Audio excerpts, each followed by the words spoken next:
Hey guys, this is DFD, aka Dark Frozen Depths, and this is a quick little update video just to try and cover a few things, but it's going to be a quick one, so I'll try to go through this. But here's something I gotta mention beforehand. As you might know, I've been on Harem Battle Club forums, and it's getting progressively worse on there. I will flat out say this with the utmost confidence. Stay away from this forum. There is some info that they may have that the DMM wiki doesn't, but it's not worth it. I'll still be there just because, like I said, I'm not letting them chase me away this time. But for all of you watching, just don't even bother with them. I'll just flat out say that. It is that bad. Not everyone on there is like that, but it is that bad. The elitism really needs to stop on there. It's just ridiculous. But anyways, getting back on point. Now, if you've noticed, I have rank 100 now, and that came from grinding out EXP for Artemis here because I finally capped her at level 80. But the whole thing with that I'm mentioning is because of two things. One, as you notice, my AP is now hit 100. Some players mentioned that their AP hasn't hit 100 until after rank 100.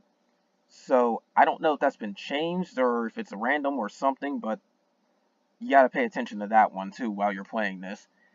Another thing, now that I have hit rank 100, whenever I get a new rank, I won't get as much HP increase as before. Now, I have no clue if it increases attack, and then on top of that, I do know it increases the HP of souls, but I'm not sure if it increases Kamihime, but it's going to drop. I've gotten about a good 800 HP from there. If you want exact number, 792. So now from here on out, I'm only getting like maybe 2 or 3. I forgot the exact value for that as well, but I'll look into it when I get another rank up because I'm like more than halfway there. But yeah, that's one thing to keep in mind. Ranking up does increase the HP of your souls for sure, so it's going to make them stronger. And quite frankly, now that once you hit rank 100, it's going to start slowing down quite a bit. So that's something to know. And then the time modding crossover, just do the storyline and be done with it, because if you want to be honest, I really think the game is horrible. A lot of us do. So just get your rank 20 on there and get out of it. If you are interested in playing that game, then rank 20 on here gets stuff for that as well, which you probably will need because it is very hard to get gacha pools on that game too. At least the ones that matter. But yeah, that's how bad that is.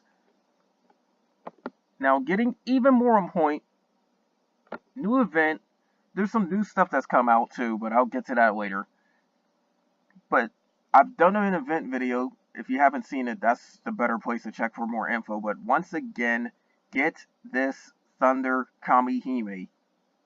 It is not hard to get the free Kamihime in these events, and this one specifically has healing. Thunder desperately needs healers, so keep that in mind. Now, actually getting into the maintenance stuff too. Now, we've also got more Kamihime to come with the event. Since it's a light when we got Dark Kamihime, but it's not always the case, I've noticed. Anyways, haven't checked Sir Nuno's. I don't know how her abilities are, so she's still a complete mystery to me. But Samael, is she really worth going after? If you want to be honest, no. Because while she can do some damage while also sticking a lot of damage over time, and then on top of that too, also decreased debuff resistance. I think it's about 20% or 25%. I don't know. DMM did have like some numbers on it, but it's still the way the wording is on there is just getting weirder and weirder the more I check. So it's getting harder to try and decipher what the hell Google Translate feeds you. But that's the whole thing. That's all she really has. She doesn't even give you any attack and defense changes. So Is she really worth it? In my opinion, no. She can be in some cases, but it's more of a case of if you get her. But anyways, drop rates for these boosted characters, if you've noticed for a while, has been 15 times. Now, what happens when you do pull an SSR? It is a 1.5% chance to be a Kamihime, and that's split between the entire pool. That result is then multiplied by 15. Doesn't seem like much, because we're talking about a good 50 something SSR, and they're splitting a 1.5% chance. But then you're going to multiply by 15 for the chance of getting the boosted characters.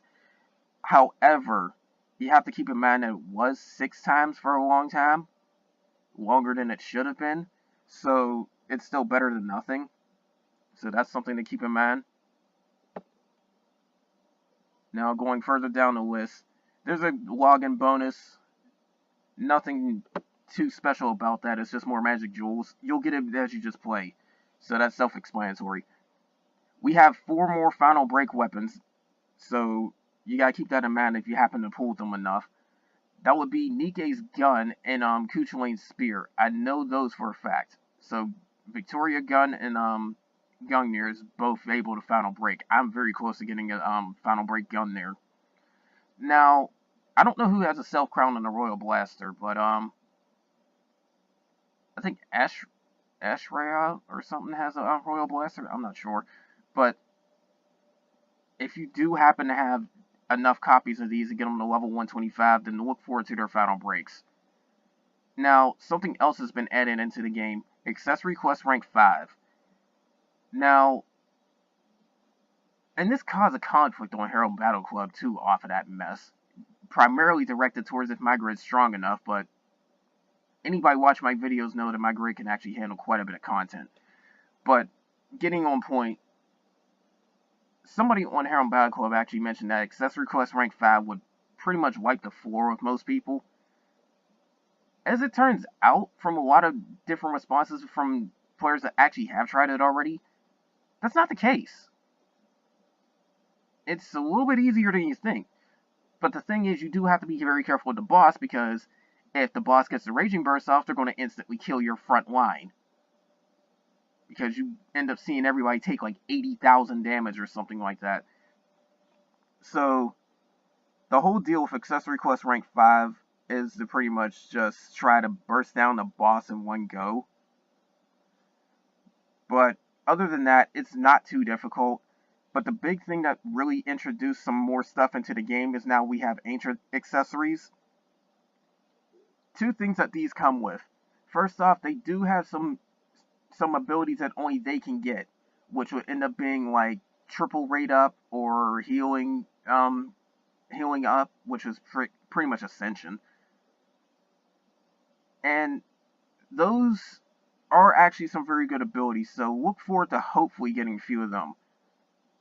But the other thing that it really brought in is the fact that ancient accessories have better stats than the other SSR ones. So now with them in the game, you can get even higher SSR stats. And this one thing you have to keep in mind with Accessory Quest rank 5. Platinum chests are guaranteed to drop. I think it's 1 per run. So you will get SSR accessories by clearing these. So anybody like me that's had bad luck and never really got too many of them, if at all, yeah, now's your chance to actually start racking up SSR accessories. So that's something to really look forward to.